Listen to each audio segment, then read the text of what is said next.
No nii, Kalle Grünthal ja kuluhüvitised. Alles see oli. Juba jälle. Kui esimest korda siis toimus see jant minu ümber, siis ilmselgelt oli tegemist nii-öelda Kaja Kallase pildilt mahavõtmisega, tema idaveo skandaaliga ja tähelepanu orbiiti tõusin siis mina. Mis on aga selle järjekordse kuluhüvitiste teema põhjuseks? Aga see on tegelikult päris huvitav. Nimelt ma astusin propagandamasina, peavoolu propagandamasina, kööbelsliku propagandamasina sava peale. Ja kõik algas tegelikult sellest, et teatavasti Ameerika Ühendriikides tapeti siis USA suure mõjuga poliitik Charlie Kirk ja kahjuks kogu maailmas reageeriti sellega ka positiivselt. Ja muu hulgas ka siis Eesti Päevaleht, kelle juhtkiri verine hoiatus USA-st Eestilegi, ässitajad hävitavad inimlikkuse, on minu hinnangul ülijõhker ja ei korreleeru siis põhimõtteliselt hea ajakirjandusliku tavaga. Muidugi USA reageeris sellele väga otsustavalt ja nende asevälisminister teatas, et me ei oota oma riiki selliseid inimesi, kes on seda mõrva heaks kiitnud või soosivalt sellele poolehoidu näidanud. Ja kuna USA on ikkagi Eesti kõige suurem liitlane, siis ma leidsin, et selline Eesti Päevalehe juhtkiri, verine hoiatus USA-st Eestilegi, on sobimatu ja saatsin toimetusele siis sellel esmaspäeval hommikul kell 8 kirja, milles palusin siis teavitada, kes on selle kirjutise autor. Ja andsin vastamistähtajaks siis eilse päeva kell 12.00.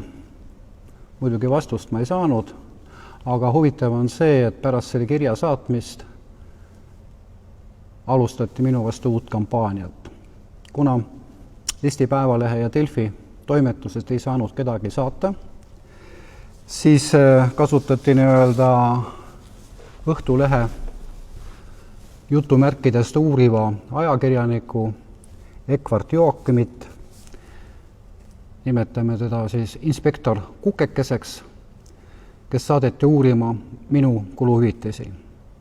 Ja ei tuldud üldse teise eesmärgiga, vaid konkreetselt öeldi, et me tahame näha, millised on kuluhüvitised Kalle Grünthalil.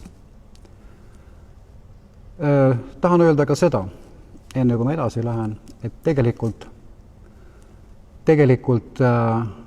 tema kirjutised ja videoklipid, mis ta minu kohta on postitanud, on ebaõiged.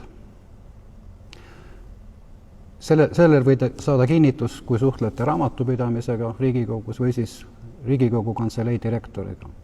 Olen teinud kõik õigesti, nii nagu seadus ette näeb.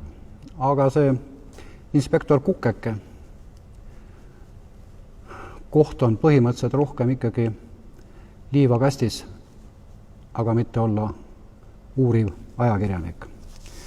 Ja kuna seda vastust ei tulnud, siis otsustan ikkagi seda, et ma saadan USA välisministeeriumile nimekirja nendest isikutest, kes selle juhtkirja kokku kirjutasid.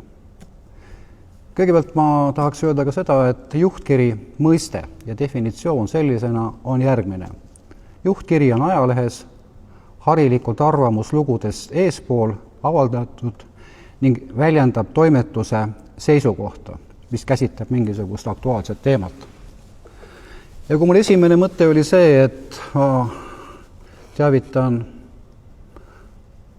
USA välisministeeriumit kõikidest Eesti Päevalehe toimetajatest, siis mul see mõttekäik ikkagi muutus, sellepärast et nende seas on väga palju tublisid ajakirjanikke, kes ei vääri sellist kohtlemist. Sest ma tuletan veel kord meelde, et selliste inimeste teavituse korral, kes on suhtunud negatiivselt Ameerika Ühendriikidesse, võib juhtuda see, et neil ei anta enam USA viisat. Aga see on päris tõsine karistus ajakirjanikule. Ja seetõttu ma siiski arvan, et vastutavad isikud selle kirjutise eest on järgmised isikud, kes lähevad sellesse nimekirja. Ma ei tea, kas USA välisministeerium hakkab andma neile viisat või jätab selle pöördumise tähelepanuta. Aga nimekiri on selline. Delfi ja Eesti Päevalehe peatoimetaja Urmo Soonvald, vanemtoimetaja Kärt Anvelt, loovjuht Ester Vaitmaa, vanemtoimetaja Kärt Anvelt, poliitikatoimetaja Herman Kelomees, arvamuse toimetuse juhataja asetäitja Alo Raun ja arvamuse toimetuse juhataja Eerik Moora. Selle inspektor Kukekese ehk siis Ekvart Jooki taset näitab juba ka see, kui ma hiljem temaga vestlesin muudel teemadel, siis küsisin ka täiesti muu seas, mis sa arvad, kes võib selle kirjutise autor olla? Ja tema arvamus oli see, et see on arvamustoimetuse juhataja Eerik Moora. See on ka kõik, mis ma tahan praegu öelda. Ei hakka kommenteerima seda soppa, mida see inspektor Kukeke on kokku keeranud, vaid lähen vastavaid dokumente vormistama.